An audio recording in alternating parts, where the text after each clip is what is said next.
All right. Speaking of the Packers and former Packers, so Aaron Rodgers and the Jets, 2-6.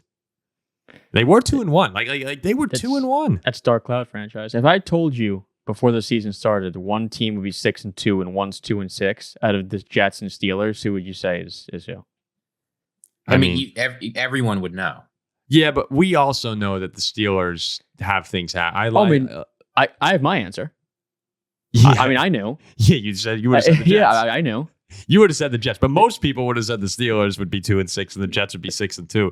It's I was just thinking back to when they beat the Patriots on that Thursday night game. I mean, they dominated them. They looked unbelievable. That was the game when everyone said Rodgers is back. I was there. And, this is his position. The Patriots are just a bad team. And I'm sorry, Ziggy, but Greg Zuerlein has been a problem all year. No, I know he's your guy. He is not the biggest problem. Sorry, he's got to go. Zuerlein's been a problem. I'm sorry. Yeah. Well, Ziggy loves Greg Zuerlein. I know. We have pictures of Ziggy. He's washed. His career's over. He was great with LA.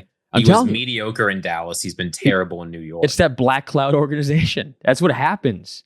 Well, I don't know how much you followed the media coverage leading up to this, but you could have predicted this was going to happen because Devontae Adams gives that ridiculous post-game speech, right? Last week, he's been with the team like 4 days. He knows what Aaron Rodgers has told him and nothing else. It's like, all y'all are soft. We're a soft team. We're going to come out. We're going to practice hard. We're going to figure out how to win. We're making the playoffs. Yeah. And then you hear from their freaking coach. He says, oh, yeah, this is the best week of practice I've ever seen. This team's going to come out and be great this week. This was the best practice I've ever seen in my history of the Jets. If all you can say about us is we're practicing okay, and this guy who's just Aaron Rodgers' mouthpiece is giving what everyone's calling the most inspirational speech they've heard in their whole life, like everybody in this entire organization, all they can do is talk about how great Aaron Rodgers is, how great he practices, how great he throws, add whoever you want around him. No, this team stinks. Aaron Rodgers stinks. I don't usually talk like this, but it doesn't even feel hyperbolic. You sound like me. Anyone could have seen. You sound like me. I did see from this preseason, this team was not making the playoffs. I think I had them finishing last in the AFC East in our preview. I think you actually did. Yeah, and it might happen. And I had him third. It's over. But you had him last. I've been trying to hang on for the Jets because I was kind of excited to see people in New York get a little excited and Rodgers you're to one come of those back. New York media types. You see Aaron Rodgers, you see the Jets, dollar signs flash before your eyes. Okay. No, but I wanted to see them play well. I thought it would be fun. And you're a big name guy. That's what your problem. Maybe is. I am. Yeah, I like seeing the stars play well. That's what your issue is. Like Aaron Rodgers knew he screwed the Jets. Like he knew he's washed. He knew that. I mean, they're done now. Even I can see that 2-6. I mean, that was a game. Like if they get to 3-5, they're still in a boatload of trouble. But you're 2 games back, and you can make things work if you get hot. Like I really do think that momentum is so important in the NFL. When you win, they've got a hard schedule left. Oh, they do. No, I know they do. But I'm saying winning changes things, and I think you pick up some momentum. But now at 2-6, I mean, this is going to turn into a shit show. Rodgers is also just not very good. Did you see Patriots players after the game saying he can't move in the pocket? They're like, it's sad to see him going out this way. I was watching him in that Steelers game. He can't move like he used to move. His arms aren't as strong as he used to be. And that's what happens. He's 40. You know what it is, too? Like, what do you expect? I understand why all Jets fans should be really pissed off, but they probably should have won this game. I mean, I'm going back, like I'm rewatching it today, and I'm just thinking to myself, like, how did they lose this? You just can't give up a game-winning drive to Jacoby Brissett and the Patriots. Like, you can't let them go on a game-winning drive. You have to, like, Greg Zuerlein makes his kicks. They probably win this football game. Like, it's all. Yeah. I mean, like, this is not a game they should have lost. They should have they should have beat Buffalo if Zuerlein made his kicks. And I mean, I don't know. The Hail Mary was lucky, but they probably should have beat Denver too.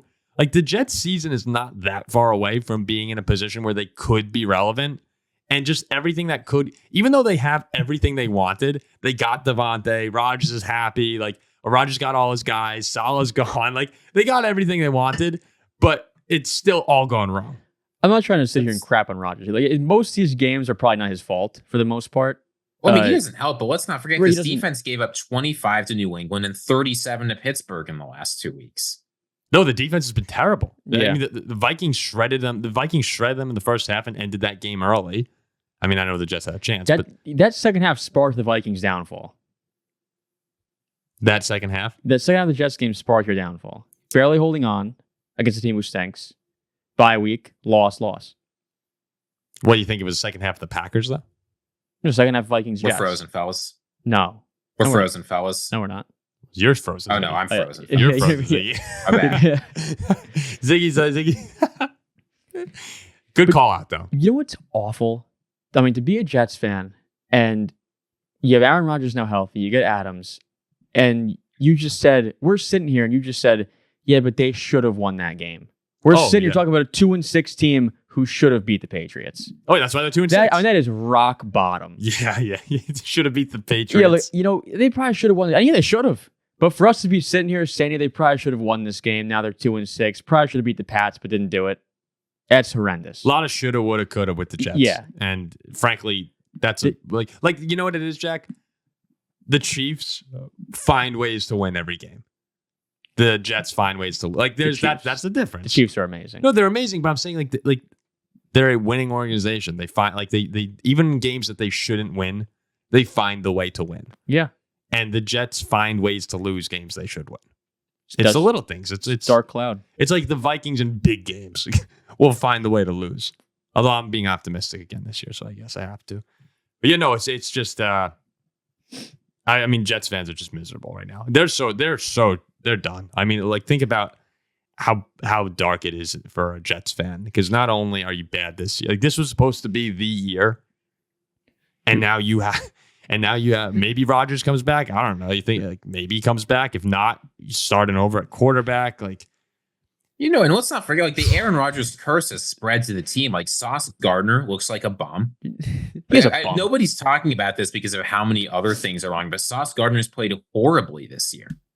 Like nothing on this team is going right. Everyone's terrible. And I don't think the Aaron Rodgers plague is going to go away, even if you kick him off the team next year. Rodgers brought the darkness with him. He can't leave the darkness. I mean, he might have to go back to being called Ahmad Gardner. If you're going to let Jacoby Brissett put together a game-winning drive on you, you ain't got the sauce. Wait, his name's not Sauce. It's Ahmad. Are you serious? The player you would take number 1 in an NFL draft, you don't know his name? Yeah, I thought it was Sauce. You're joking. I wouldn't take him one. I wouldn't take him one anymore now, knowing his name's Ahmad. I thought it was Sauce Gardner. Are you being serious? Yeah, I'm serious. Jack's all about the big names. He's the market. I texted a Jets fan the other day. I said, if the Jets went on the road to a local high school team in our area, what's the score? He goes 174-2. Jets lose. They get a lucky safety. Yeah, it's a bad time to be a Jet fan. Jeez.